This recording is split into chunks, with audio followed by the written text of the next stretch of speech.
शाम के 7 बजे है। बरहमपुर की एक गली के सामने लोगों की चहल पहल पहले से काफी व्यस्त है। वहाँ एक छोटा सा स्ट्रीट फूड होटल है। होटल के ऊपर होटल अरेबियन नाइट्स नाम का एक छोटा सा बोर्ड लगा है। इसके मालिक का नाम वीरदास है। होटल में सिर्फ 2 छोटी टेबलें और 4 कुर्सियां हैं। हालांकि शाम के 5 बजे से लेकर 8 बजे तक वीरदास ने होटल के बाहर अपनी गाड़ी पर खाने पीने का सामान बेचने का इंतजाम किया हुआ है। होटल में खाने के लिए आने वाले लोग बाहर खड़े होकर खाकर चले जाना ही ज्यादा पसंद करते। बाहर एक बेंच और एक गाड़ी के ऊपर रोशनी के लिए सिर्फ एक ही बल्ब लगा हुआ है। उस होटल का उस आसपास के इलाके में काफी नाम है, क्योंकि वहां मिलने वाला अरेबियन मक्खन खब्जा बेहद मशहूर है।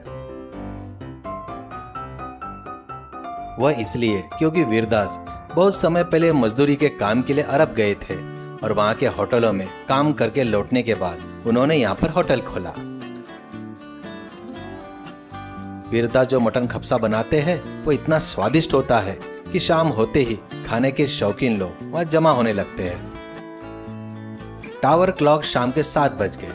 गाड़ी पर एक बड़े बर्तन में खुशबूदार अरेबियन स्ट्रीट फूड मटन खब्जा महक रहा है। वीरदास ने चूल्हे पर एक मटन खब्जा उतारा, उसे प्लेट पर रखा और पास में खड़े अपने असिस्टेंट बाबुल से कहा, यह पार्सल है। ऑर्डर देकर एक आदमी गया है और कह गया है कि थोड़ी देर में आएगा। उसके आने पर अगर ये गर्म रहे तो ठीक है, नहीं तो इसे थोड़ा गर्म करके दे देना। आज बहुत ज्यादा लोग आने के आसार लग रहे हैं। मैं अंदर जाकर 10-15 लोगों के लिए खब्जा बना कर लाता हूँ, तब तक तुम यही ग्राहकों को संभालो। ऐसा कहकर वीरदास चले गए अंदर। तभी वहां देवा पटनायक, उसके दोस्त अमर वर्मा आ गए।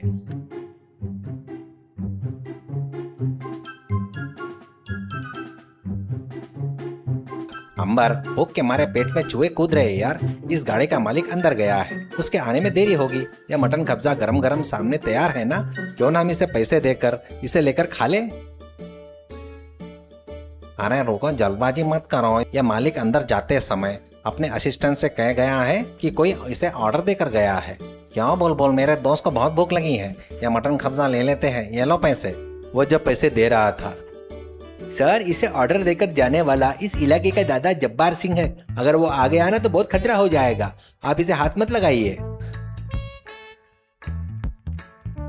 अरे स्ट्रीट फूड का मजा तो तभी है जब जोरों की भूख लगी होती है और गर्मा गर्म खाया जाए। वैसे वो गुंडा इतनी जल्दी थोड़ी ना आने वाला है। ऐसा कहते हुए देवा फटाफट 4 कदम आगे बढ़ा, प्लेट की तरफ हाथ बढ़ाया और झट से मटन का एक बड़ा टुकड़ा उठाकर मुंह में डाल लिया। अरे अरे अरे, आहा अद्भुत! ये अरेबियन मसाले और ये नरम मटन बिल्कुल अमृत जैसा है। देवा आंखें बंद करके उस स्वाद का आनंद लेने लगा। तभी देवा ने जो काम जल्दबाजी में किया था, उसकी वजह से उसका पैर गाड़ी के पहिए से टकरा गया। इसे गाड़ी के नीचे वाले रैक में रखा एक छोटा सा बैग नीचे खुलकर गिर गया। उस बैग में एक चाकू बाहर गिरा पड़ा है। लाइट की रोशनी में चमकने लगा। उस चाकू पर लाल रंग का खून जैसा कुछ लगा हुआ था। यह देखकर तीनों एक पल के लिए हैरान हो गए। देवा का गला सूखने लगा। अंबर वो देखो गाड़ी के नीचे उस बैग में चाकू है। अरे बाप रे, ये तो जब्बार सिंह का है। थोड़ी देर पहले वो इस बैग को यहाँ रखकर चला गया था। तभी गली के मोड़ पर एक बाइक रुकने की आवाज आई। एक भारी भरकम काले रंग का आदमी, जिसके हाथ में एक बड़ा सा टैटू बना हुआ था, गाड़ी की तरफ बढ़ता हुआ दिखाई दिया। अरे वही तो जब्बार है, वो इसी तरफ आ रहा है।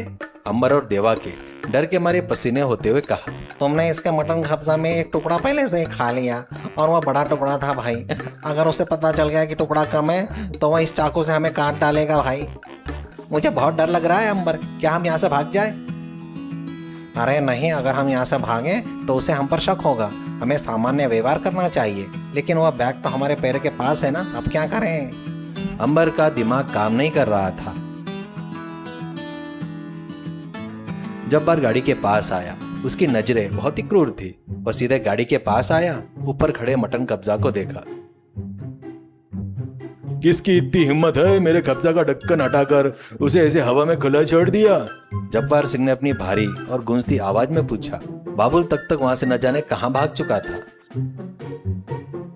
अरे वाह मैंने ही किया था सर।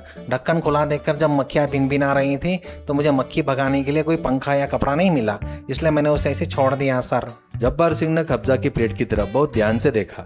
इसमें एक मटन का टुकड़ा बहुत कम है, मुझे अपने कब्जे में टुकड़े की गिनती में गड़बड़ी बिल्कुल पसंद नहीं है, इसे किसने खाया है?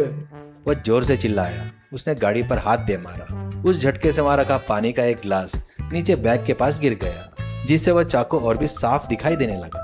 अंबर ने तुरंत अपना एक पाँव चाकू पर और दूसरा पैर बैग पर रख दिया।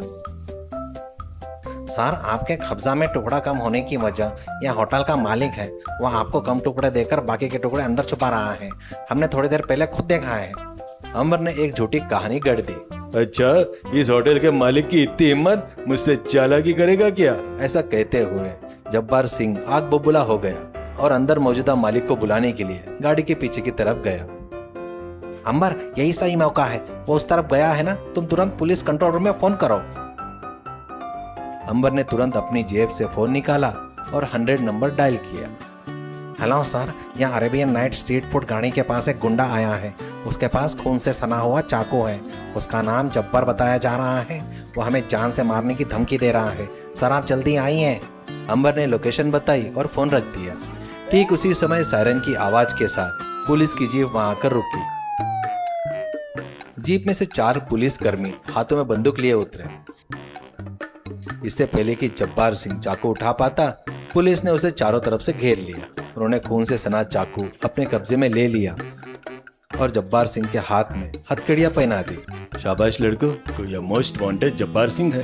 हम काफी समय से इसकी तलाश कर रहे थे। तुमने बिल्कुल सही समय पर फोन करके इसे पकड़वा दिया है। पुलिस जब्बार सिंह और उसके बैग को अपने हाथ में लेकर चली गई। वीरदास हाथ जोड़कर घबराते हुए कहा, बाबूजी, आप लोगों ने मुझे बहुत बड़ी मुसीबत से बचा लिया है। मैं यह आपका एहसान कभी नहीं भूलूंगा। देवा ने नीचे गिरे हुए कब्जा की तरफ मायूसी से देखते हुए कहा, सब कुछ तो ठीक हो गया, लेकिन यह मटन कब्जा मिट्टी में मिल गया है। अरे तो क्या हुआ बाबूजी, मैं आप दोनों के लिए अभी बिल्कुल ताजा और गर्मा गर्म 2 मटन कब्जा बनाकर लाता हूँ। आप लोग बैठिए। देवा और अमरीश खुशी खुशी बेंच पर बैठ गए।